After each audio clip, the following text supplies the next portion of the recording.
fit position. So Jake here, okay, on cage, he's going to get down. He's going to make sure that his front of his shoulder pad is right here in the center of his chest, okay, on his numbers. All right. Once he's into that position, what we'll do is we'll say, set, hit. And on the hit, he is going to, now you don't even have to, you're already going to be there. Yep. Yep. Okay. He is going to thrust his arms, okay, in the same manner we just did, okay, and bring his hips in. And what he is going to do, okay, and the whole idea here is that now, as he does this in slow motion, he is going to get those hips in, right there. He's got all of this surface on him, okay? Just as I did to Coach over here, I'm here, okay? Front of my shoulder is in on his numbers, okay? My head is up, but as soon as this happens and my hips come, look what happens to my chest. I put chest on chest, big chest on big chest. Especially thinking on younger teams, it's better to start them where you want them to finish and work back. Right. Than it is to try to run 5 yards, and on the way there, I'm trying to figure out what Coach said. No, put him in close, the answer to the test ahead of and then as you teach, you get farther and farther and farther away. Okay, but the idea is that we're made by bringing Jake right up to here, and not even do the shimmy, because Coach, you had mentioned something about maybe shimmying might not be something we want to get into right away. Yeah. So this would be the next progression that I would take, is just bring him right to this point. This being our ball carrier, Cage is just going to kind of stand here and kind of give up his chest. What Jake is going to do is going to kind of run to him, and he's just going to chest bump him, okay? Just like you would in the end zone after a touchdown, okay? The difference here is that we don't want him jumping, okay? First time I taught this, I said, you know, it's like a chest bump in the end zone. So what do I get? I get both guys going, jumping, right? So it's not exactly that. We don't want him moving, and we want him to be here and come up through as he chest bumps it. We don't want him to chest bump like this because he hasn't lowered his level. We want him to be up and through, okay? So here we go. Ready, Jake? Sit. Hit. Yes, yes. Now, the only thing he's got to deliver this blow with is what? Hips. That's it. So if he doesn't thrust those hips, it's a soft hit like we just saw. That was like rock, wasn't it? Get back there. Get back there. Get back there. Sit. Hit. That's it. That's it. That's it. Now you two switch. See what? Here we go. Sit. Hit. Yep. Yep. Yep. Here's one more time. Huh? Way back. Sit. I can't play with that. Hit. Whoa.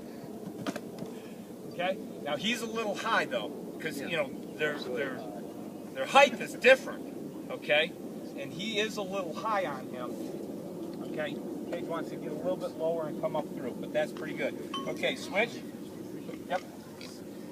Now the next progression to this is to add.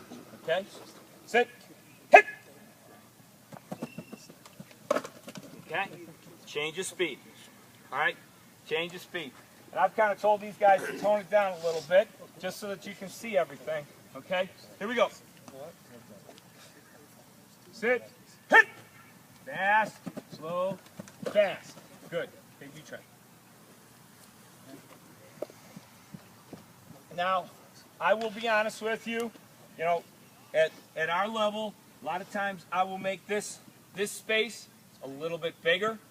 Why? So that they're sprinting, okay? I want them to be as fast as they can when they hit that, so that they learn that they have to shimmy down. Now, where is it that they have to shimmy down?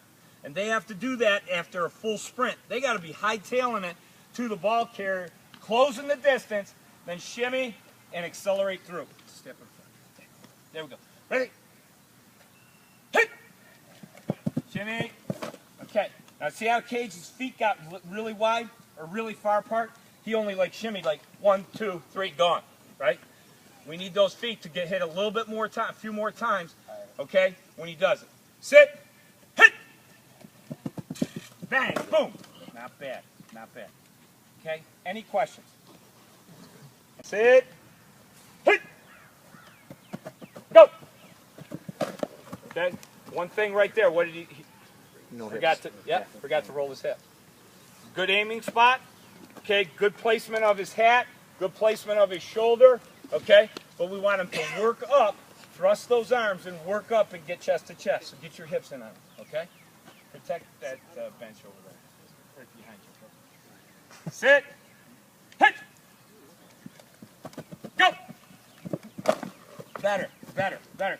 Now, did you see right there at the end where his hips came in? He almost fell over, right? That's the difference. When you sink those hips, they lose. If you bring these hands up, they will start to lose their balance because it's the lift. You're starting to lift them up off their feet just because you're putting that shoulder, front of the shoulder into them and putting that front of the shoulder, your chest onto him. He is going to naturally just rise up. He's got to rise up. And when that happens and you finish with that thrust, that's when he loses his balance. And you stand up and you're going, yeah! Okay? And your mom and dad go, that's my boy! Here we go, sit. Are you going this side still? Yeah, we'll stay that way, kids. Okay. Sit, hit, go! Down, hey, down to the cone, see? Down to the cone. That's why the cone is there. So that you run through the cone, not over the... Well, you ran over there! I didn't know, Coach. This is just like some of the guys you're going to be coaching. Coach, Trust me. I'm confused, Coach. Sit! You guys don't admit they're confused. They just go on confused. Go! Okay. Running to the cone, you're just beating me. That's all right. Dude, I'm slow. Okay?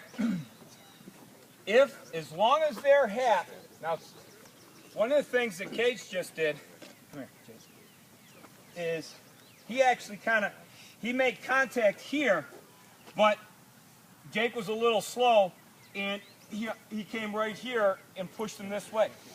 Fine. I don't care what happens at that point. That is exactly fine. As long as he gets to this point and he gets him wrapped, I don't care. He's chest to chest. This guy's not going anywhere. Okay?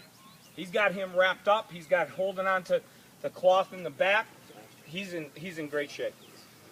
Okay? I've done it for years. It's great. Ain't that much different. Okay, right idea, but Jake, again, Hips. get him in. Exactly.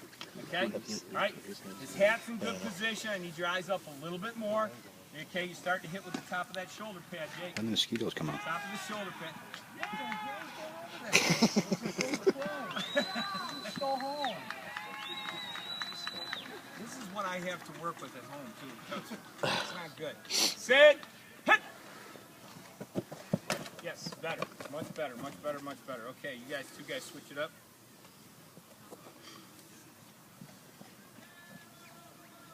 Sit. Hit. Okay. Okay, just didn't shimmy down. He hasn't done this as many times. Okay. He's one of those DB guys, you know, they just always worry about the ball. Okay. You go a little bit faster, Jake. Okay. Then allow him to go a little bit faster. And then we'll shimmy real quick. Okay. Sit. Hit. Okay. Not bad. Not bad.